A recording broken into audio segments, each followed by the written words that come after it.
এই দেখেন আজকে সকালটা কেমন শুরু হয়েছে। বাড়িতে ঢুকেই যেটা দেখলাম সেটা দেখলে আপনাদেরও ভালো লাগবে। আচ্ছা, আসসালামু আলাইকুম সবাইকে। আশা করি আপনারা সকলে সুস্থ এবং ভালো আছেন।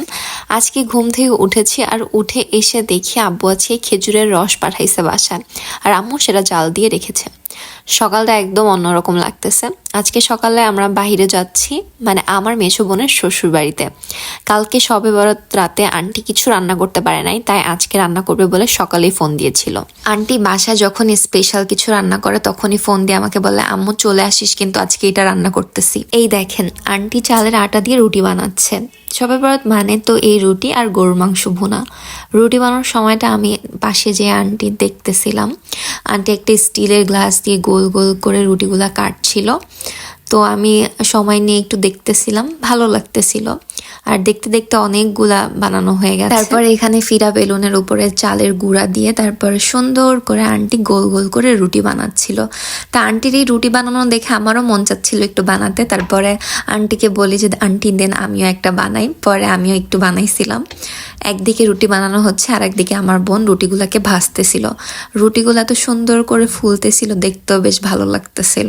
একটার পর একটা রুটি চুলায় দিচ্ছিল আর খুবই তাড়াতাড়ি রুটিগুলাও হয়ে যাইতেছিল।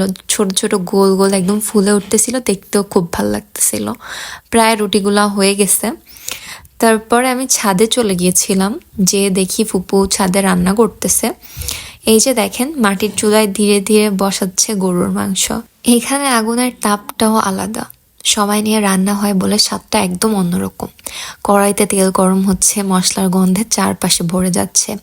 এই গন্ধটাই ছোটবেলার কথা মনে করিয়ে দেয়। মাটির চুলার আগুনের মাংসটা যখন নেড়ে দেওয়া হয় তখন মনে হয় এই রান্নায় তাড়া নেই, আছে শুধু যত্ন। তারপরে আন্টি এখানে ছাদে কিছু ছোট ছোট গাছ লাগাইছিল। একটা টমেটো গাছ দেখলাম, সেখানে ছোট ছোট কিছু টমেটো হয়েছে। আর এটা আমার বোনের বিড়াল, ওদের বাসায় অনেক বিড়াল আছে, প্রায় 4-5টার মতো। ওরা খুব আদর যত্ন করে ওদের। পরে ছাদ থেকে নেমে এসে ভাবলাম শাওয়ার নিয়ে ফেলি, তো তাই রুমে চলে আসি।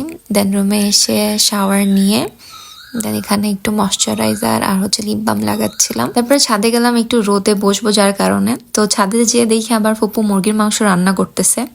তারপর আমার অনেক ক্ষুধা লাগে, তো তখন আমি আবার নিচে নেমে যাই। তারপর আমার বোন আমার জন্য প্লেটে সুন্দর করে সার্ভ করতেছিল, মানে খুব সুন্দর করে প্লেটিং করে আমাকে দেয়। আসলে শবে বরাতের দিনে এই গরুর মাংস মানে শুধু খাবার না, এটা একটা আলাদা অনুভূতি। পরিবার, আপন মানুষ আর একসাথে বসে খাওয়ার সুখটাই আলাদা।